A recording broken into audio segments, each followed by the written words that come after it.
सर्वधार जी। सर्वधार जी।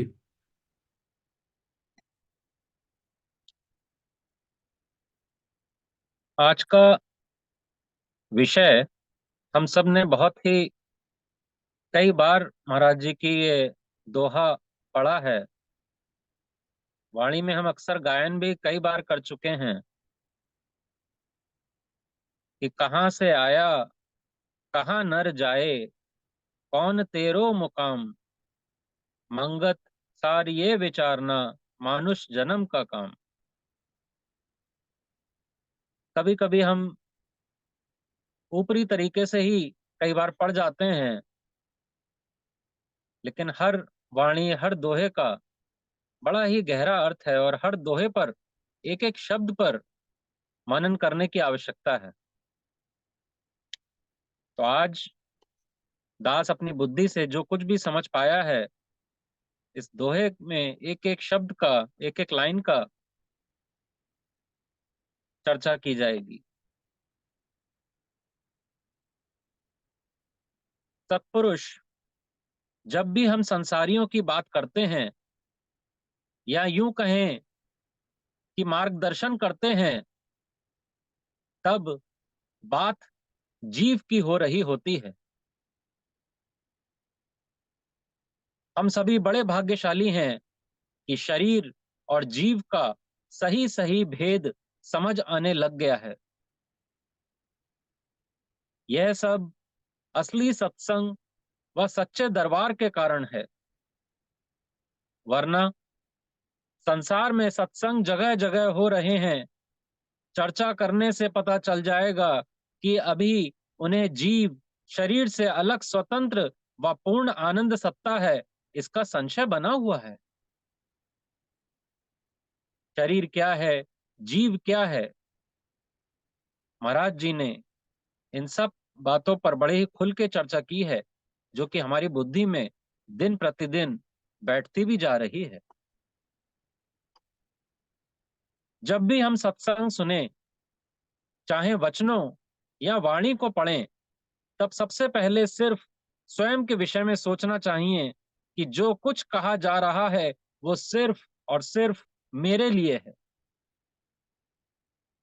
जबकि हम इसका कई बार उलट कर लेते हैं। जब भी हम सत्संग सुन रहे होते हैं या वाणी सुनते हैं, तब उन वचनों को हम किसी और पर लागू करने लगते हैं। समाज में या घर में जो भी हमारे प्रतिकूल चल रहे होते हैं, हम उनके विषय में सोचने लगते हैं कि शायद ये वाणी उनके लिए कही जा रही है। परंतु सत्य यह है कि जो सुन रहा होता है, बात उसी के लिए कही जा रही है। ईश्वर, जिनका ही मैं एक अंश हूं, वो मुझे कुछ समझाने का प्रयास कर रहे हैं। वह एक वही हैं जिन्हें मेरी असली चिंता है। जिस प्रकार एक माता व पिता को अपने पुत्र या पुत्री की चिंता होती है। तो दोहे में सबसे पहली लाइन है कि कहां से आया। जब तक होश नहीं संभाला था, तब तक जैसा जैसा जो भी बताया गया, वैसा वैसा करते आए। वह संसार में कैसा जीवन जीना चाहिए, समय समय पर अलग अलग संसारी तौर तरीके से जीवन हम जीते रहे। शरीर और जीव को कभी अलग अलग करके सोचा ही नहीं, ना ही किसी ने बताया।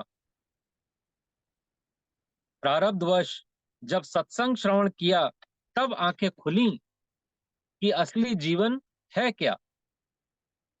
महाराज जी कह रहे हैं, तू कहां से आया है। यह जो शरीर दिखाई पड़ रहा है, इसको धारण करने से पहले तू कहां था, किस योनि में था,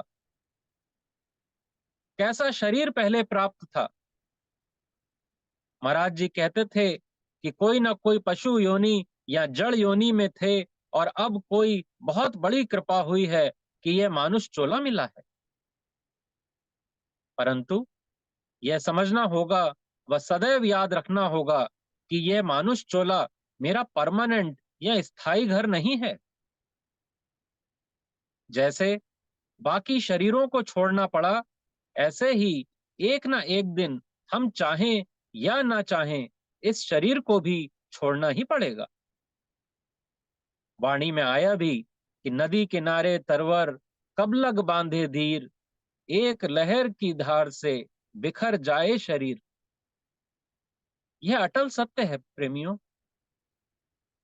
इसलिए मौत की याद एक सत विचार कहा गया है, क्योंकि इस बात का विचार बने रहने से संसार की व्यर्थ उलझनों में नहीं फंसते, या फंसते भी हैं तो बाहर निकलने का मार्ग सहज ही प्राप्त हो जाता है। महाराज जी ने चेतावनी भी दी हुई है कि औरा का देख अपना मरण भुलाए। हर पल मौत की याद रखने को कहा जा रहा है। सत्संग में मौत की याद पर खुलकर विचार किया जाता है, वरना हमें पता है संसार में किसी भी संसारी से इस पर विचार करने मात्र में भी उसकी क्या प्रतिक्रिया होती है। इस विषय पर कोई बात नहीं करना चाहता। सब प्रारब्धवश प्राप्त भोगों में लिप्त हैं। वह इस विषय पर चर्चा करने में उन्हें अपने सांसारिक आनंद में बाधा महसूस होती है। परंतु घर में आग लगी हो और आंखों पर पट्टी बांध ली जाए, ये कहाँ की समझदारी है। सत्संग से हमारा सोया हुआ विवेक जागृत होता है। तो महाराज जी कह रहे हैं, या समी संत हमें बता रहे हैं कि चारों ओर विकारों की आग लगी हुई है। जब तूने शरीर धारण कर लिया है तो निश्चित ही तेरा ये मन विकारों से घिरा पड़ा है। तो अब समय आया है, चेत जा। वाणी के द्वारा भी बता रहे हैं कि पांच विकार महा दुखदाई, जले सकल संसारा, परमारथ प्रतीत बिन नहीं पावे निस्तारा। और कोई रास्ता है ही नहीं। जो सत्संग में गंभीरता धारण करता है, उसे अपने विकार साफ साफ दिखने लगते हैं। वह उनसे छूटने का प्रयास करता है। वह हर वक्त यह ध्यान रखता है कि वो इस देह की कैद में है। वह सही पुरुषार्थ अब भी नहीं किया तो आगे भी देह की कैद बनी रहेगी। हम जब इन विकारों को छोड़ने का या इनसे छूटने का प्रयास करते हैं, तब सबसे पहले स्वयं को इस दुख भरे संसार में जीने का सहज मार्ग मिल जाता है। वह धीरे धीरे औरों को व समाज के भी हम प्रिय बनते चले जाते हैं। सतमार्ग पर चलते हुए निश्चित ही इच्छाओं पर अंकुश भी लगाते हैं, जिससे हम सब ने स्वयं महसूस किया होगा कि बाकी संसारियों की अपेक्षा अब हाय हाय कम है। बाकी संसारी कैसे ही अपनी इच्छाओं के जाल में बुरी तरह फंस चुके हैं। हम भी कहीं ना कहीं फंसे हुए ही थे, या बात करें तो अभी भी फंसे हुए हैं। परंतु सत्संग रूपी औषधि मिल जाने से बड़ा लाभ हुआ है, यह हम सबका चित्त जानता है। संसार में एक छोटी सी कहावत कहते हैं ना, कि बंदर क्या जाने अदरक का स्वाद। वही हाल हम सब प्रेमियों का है। सत्संग का जैसे जैसे चाव बढ़ता जा रहा है, इसकी क्या महत्वता है ये हमें पता है। कहां से आया, बात इस पर चल रही थी। तो बात यह है कि ये जो लाइन है कि कहां से आया, यह कोई केवल पिछले जन्म या और पहले के जन्मों की बात नहीं हो रही, बल्कि वो ईश्वर जिसका मैं अंश हूं, जब मैं भी पूर्ण चैन में था, वहां से आया हूं। कहां से आया कहां न रह जाए। मैं कहां से आया हूं? जब पूर्ण चैन की स्थिति में था, ईश्वर का अंश होने के कारण वहां से आया हूं। बताते हैं कि जिस प्रकार एक कंकड़ को ठहरे हुए पानी में डालने से हलचल हो जाती है, वैसे ही इस जीव के मन में इच्छा आ जाने मात्र से ही उस ईश्वर से इसकी दूरी होनी शुरू हो जाती है। हमारा ईश्वर से साथ छूटता जाता है। वह संसारियों की नकल करते करते स्वयं भी एक मकड़ी की तरह अपने ही जाल में फंसकर इतना कीमती मानव जीवन खत्म कर देते हैं। हम इस शरीर की कैद में हैं। वह ये हमारा परमानेंट ठिकाना नहीं है, यह तो ठीक है, परंतु इस शरीर का सही उपयोग क्या है, यह अब सत्संग के माध्यम से पता चला है। वह ईश्वर प्राप्ति भी इस मानुष चोले से ही हो सकती है, तो हमें अपना जीवन लापरवाही से नहीं गुजारना चाहिए। माने सत्संग एक तरफ तो हमें बता रहा है कि इस शरीर को जिसको तुम संवारने में लगे रहते हो, ये नश्वर है, क्यों इसको संवारने में समय जाया जाया करते हो। और दूसरी ओर हमें इस शरीर की उपयोगिता भी बताई गई कि इस शरीर के माध्यम से ही परमार्थ का रास्ता भी पूरा किया जा सकता है। तो इन दोनों बातों से हमें एक ओर तो देह परायणता से हटाया जा रहा है, और कहीं ना कहीं आत्म परायणता, जो कि असली जीवन मार्ग है, उससे जोड़ा भी जा रहा है। संसारिक कार्यों को करते हुए परमार्थ मार्ग में कैसे चलें, हम तो संसारी हैं। इस प्रकार के प्रश्न या शंकाएं कई संसारियों के मन में उठती हैं, परंतु सही सत्संग कभी ये बात नहीं सिखाता कि संसारिक कार्य ना करो। यह भी एक बड़ा भारी संसार में भ्रम बना हुआ है कि लोग ये सोचते हैं कि सत्संग में जाने वाले धीरे धीरे संसारिक कार्यों में रुचि नहीं लेते, लेकिन ऐसा नहीं है। महाराज जी ने हमें संसारिक कार्य और परमार्थिक कार्य दोनों के लिए समय निर्धारित करते हुए 24 घंटे का समय व्यतीत करना है, ऐसा हमारे लिए आदेश है आज की हमारी बुद्धि के हिसाब से। महाराज जी ने बताया कि सांसारिक व परमार्थिक दोनों कार्य समय सीमा बांधकर मर्यादा में रहते हुए फर्ज वाला जीवन पांचों नियम धारण करते हुए जियोगे तो धीरे धीरे दोबारा ईश्वर से निकटता बढ़ती जाएगी। वह जहां से आए थे वहां फिर पहुंच जाएंगे, जिसकी असलियत में हर जीव को तलाश है। दोहे में अगली लाइन आई कि कहाँ नर जाए, कहाँ से आया कहाँ नर जाए। तो कहाँ नर जाए, हमने कई बार सुना है कि जीवन 2 दिनों का है। यह बात कई बार हमें समझ नहीं आती कि जीवन तो इतना लंबा होता है, फिर 2 दिन कैसे हो गए। परंतु अध्यात्म में हर बात में गहराई होती है। इसलिए कहते हैं दीर्घ काल करिए सत्संग, जिससे सतमार्ग की बातों को समझने के लिए बुद्धि में बल आ जाए, वह असली विवेक जागृत रहे। 2 दिन का मतलब एक बात हो रही है डेट ऑफ बर्थ की, और एक बात हो रही है डेट ऑफ डेथ की। जिस दिन ये शरीर छूटेगा तब कोई ना कोई नया शरीर धारण करना होगा। किधर जाएंगे, क्या तैयारी की है, कैसा जीवन जी रहे हैं, यह सब आज ही सोचना होगा।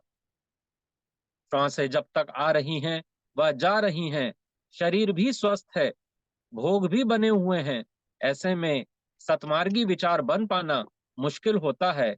इसीलिए कहा गया है जो सुख में सुमिरन करे तो दुख काहे को होए।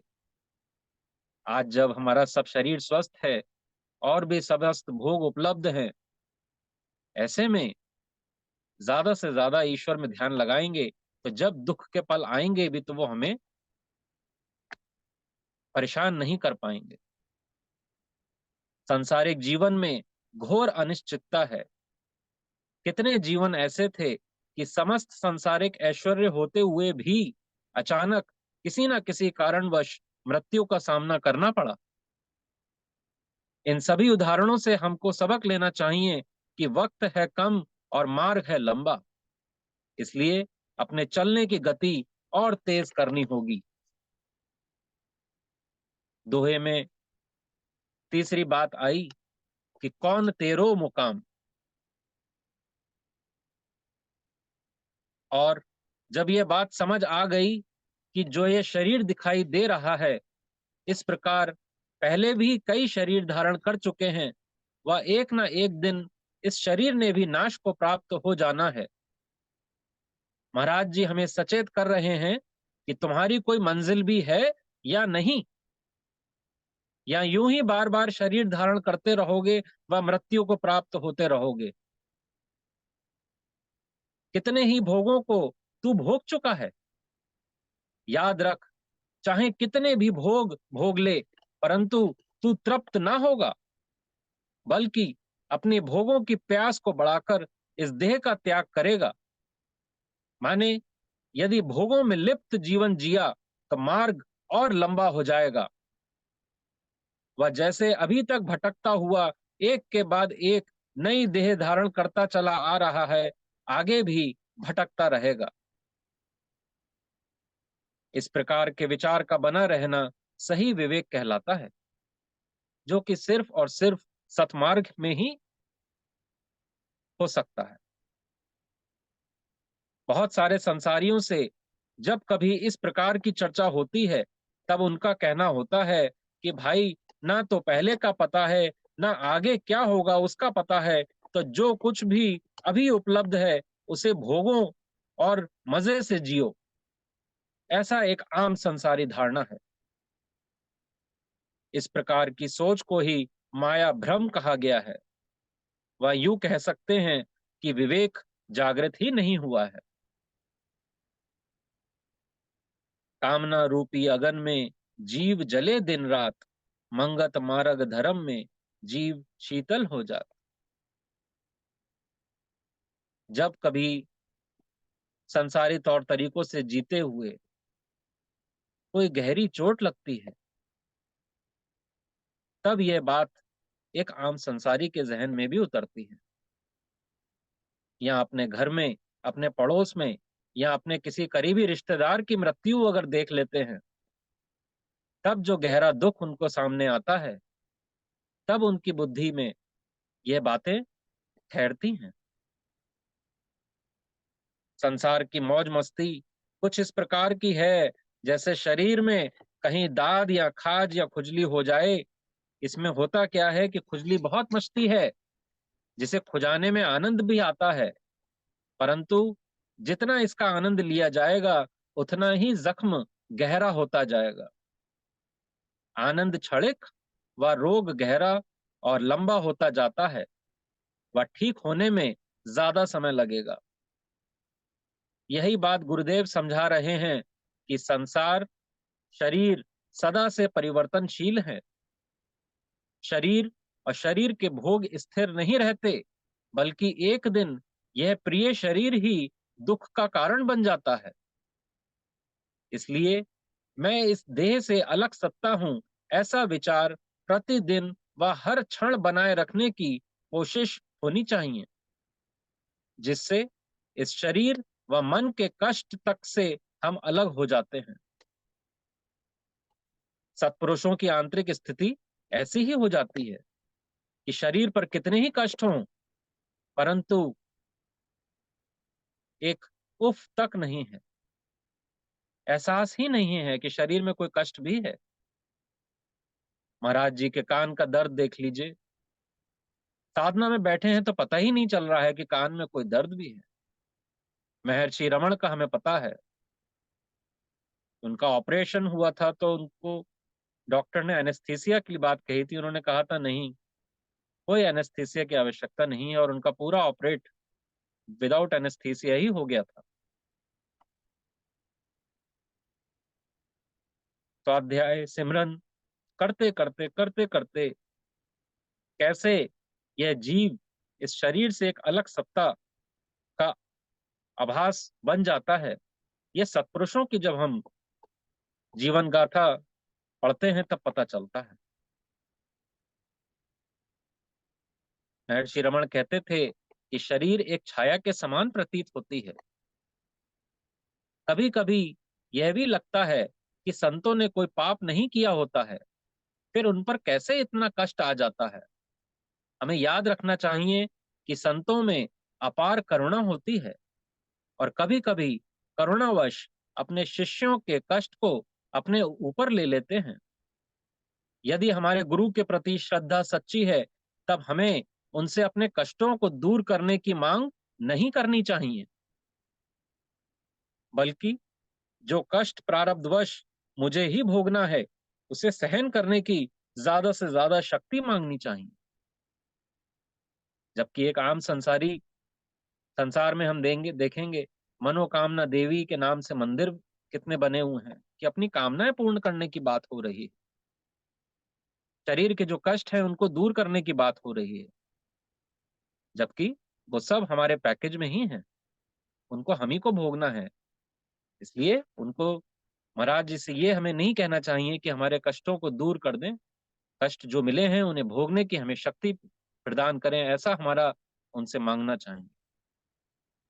दोहे में आता है कि मंगत ये सार विचारना, कहाँ से आए कहाँ नर जाए, कौन तेरो मुकाम, मंगत ये सार विचारना, मानुष जन्म का काम। तो मंगत ये सार विचारना, हमें बताया जा रहा है कि ये है असली विचार करना, क्योंकि जो सत्य है यदि उसका विचार नहीं किया तो कैसा जीवन जिया। औरों के सुखों को देखकर मन में ईर्ष्या उत्पन्न होती है, वह हम भी उस सुख को भोगने के प्राप्त करने के यत्न में लग जाते हैं, यही मूर्खता है। सतमार्ग का सही राही को इन बातों से फर्क नहीं पड़ता, क्योंकि उसे सबकी असलियत का सत्संग के माध्यम से पता चल चुका होता है कि जो कुछ भी उसे उपलब्ध है वो उसे प्रारब्धवश उपलब्ध है। और दूसरी बात यह भी पता चल गई कि राजा दुखिया, राणा दुखिया, दुखिया कुल संसार, मंगत सुखिया सो भया, जिस शोभा पाए करता। और जब ये बात समझ आ जाती है, तब प्रारब्धवश जो कुछ भी सामने वाले को उपलब्ध है उसमें हमें संतोष आ जाता है। वह जिस व्यक्ति से ईर्ष्या थी, अब यह समझ आ जाता है कि वह भी कहीं ना कहीं या तो तन से दुखी होगा, या मन से दुखी होगा, या धन का से दुखी होगा। तो ये बात जानकर सतमार्गी के मन में उसके प्रति ईर्ष्या की जगह प्रेम भाव बनता चला जाता है, क्योंकि सत का मार्ग ऐसा होता है जहां निगाह शरीर पर नहीं मन पर होती है। तो निर्णय हो चुका है कि संसार में कोई तन से दुखी है तो कोई धन से तो कोई मन से दुखी है। तो मेरा प्रयास ऐसे में उससे ईर्ष्या का होना चाहिए या प्रेम व्यवहार का, वह ज्यादा से ज्यादा मदद का होना चाहिए, ऐसा विचार करने के लिए हमें कहा जा रहा है। शांत मन से एकांत में बैठकर मुझे ये सोचना चाहिए कि मन में क्या क्या विचार उठ रहे हैं। तब पता चलेगा कि या तो मैं स्वयं के सुखों के विषय में सोच रहा होता हूँ, अथवा अपने वालों का जीवन अच्छा चले यह सोच रहा होता हूँ। कभी कभी हमें लगता है कि हमारे प्रयासों के बावजूद भी अपने वालों का व सामाजिक लोगों का जीवन नहीं बदल रहा। तो महाराज जी ने हमें कहा है कि हमें फर्ज वाला जीवन जीना है। क्या हमारा कर्तव्य बन रहा है, सिर्फ यह ध्यान रखना है। माने कर्म करना है, फल की चिंता नहीं करनी। अपने किए हुए कर्म से किसी का भला हो जाए तो वाह वाह, ना भी हो तो भी उदास होने की आवश्यकता नहीं। ईश्वर हुक्म में दोनों ही स्थिति को देखना है। हमें सही मार्ग दिखाना है, चलना तो सबको स्वयं ही होगा। अर्जुन व दुर्योधन दोनों के गुरु एक ही थे, परंतु अर्जुन चले व सतोगति पाई, व दुर्योधन का अंत हम सभी को पता है। संसार में लोग अपने बच्चों का नाम रखते हैं, क्या किसी ने आज तक अपने बच्चों का नाम कंस या दुर्योधन रखा है? विचार करने की बात है। शरीर पुण्यात्मा व राक्षस दोनों का एक ही होता है। मन कैसा है, सिर्फ इस बात का महत्व है। हम सबके समक्ष भी समस्त वाणी वचन व बताने वाले उपलब्ध हैं। अब यदि मैं स्वयं ही ना चलूं, माने ये सब पढ़ सुन लेने के बाद भी अपनी मनमानी करूं, तो कैसे बेड़ा पार होगा व किस प्रकार के चित्त के साथ ये शरीर हम छोड़ेंगे। दोहे में अंतिम लाइन आती है कि ये है मानुष जन्म का काम। तो मानुष चोले की सार्थकता तभी है जब ईश्वरीय मार्ग पर मन लग जाए। यह याद रखना होगा कि मैं जीव जो इस शरीर में रह रहा हूं, इसकी ना कभी मृत्यु होती है, न इसका जन्म होता है। यह सदा से अविनाशी उस ईश्वर का अंश है। मानुष का जन्म बड़े भाग्य से किसी एक जरूरी काम के लिए मिला है। हम दिन भर कितने कितने काम व सांसारिक कार्यों में लिप्त रहते हैं, इसमें कुछ गलत नहीं। स्वार्थ व परमार्थ दोनों का ध्यान रखना है। हाँ, स्वार्थ कार्य करते हुए भी ईश्वर की याद बनी रहे, यह जरूरी है। इसके लिए बताए हुए 5 नियमों पर चलने से सफलता मिल सकती है। ग्राहक को यह समझकर व्यवहार करना है कि स्वयं गुरुदेव पधारे हैं, तब हमारा लेन देन व व्यवहार ठीक रहेगा। मानुष जन्म का असली काम यही है कि किसी तरह से इस शरीर का अंत होने से पहले मन देह परायणता से उठकर ईश्वर परायण या गुरु परायण हो जाए। ऐसा होने से मन में एक संतोष रहता है कि हाँ, वो ईश्वर जो मेरा असली मालिक या रखवाला है, उसकी बात मानते हुए मैंने जीवन निर्वाह किया। महाराज जी ने बताया कि संसार में रहने का तरीका ऐसा है, जैसे बाग में सैर के लिए जाते हैं तो सब चीजों का आनंद लेते हैं और आ जाते हैं, वहां किसी चीज से दिल नहीं लगाते।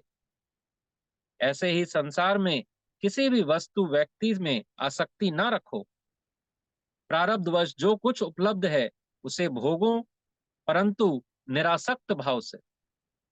मिल गया तो ठीक, ना भी मिला तो भी ठीक।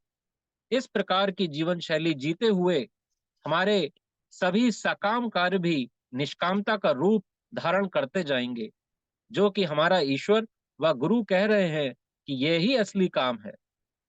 इसकी जितनी कमाई कर लोगे, उतना ही तुम्हारा वर्तमान काल व भविष्य काल सुधरता जाएगा। अंत में अपनी वाणी को विराम देते हुए यही कहना चाहूंगा कि हमारे मांगने की आदत कब बंद होगी। हम स्वयं सोचें कि हम ईश्वर से कभी कुछ मांगते हैं, कभी कुछ मांगते हैं। और मांगने की आदत किसकी होती है? एक भिखारी की। हमें सोचना चाहिए, क्या मैं भिखारी हूं? वाणी में भी आया कि मैं नित मांगन हार हूं, तू नित हो दातार। मंगत मांगे भिख्या, सत श्रद्धा चरण अपार। मांगना है तो ईश्वर से ये मांगो।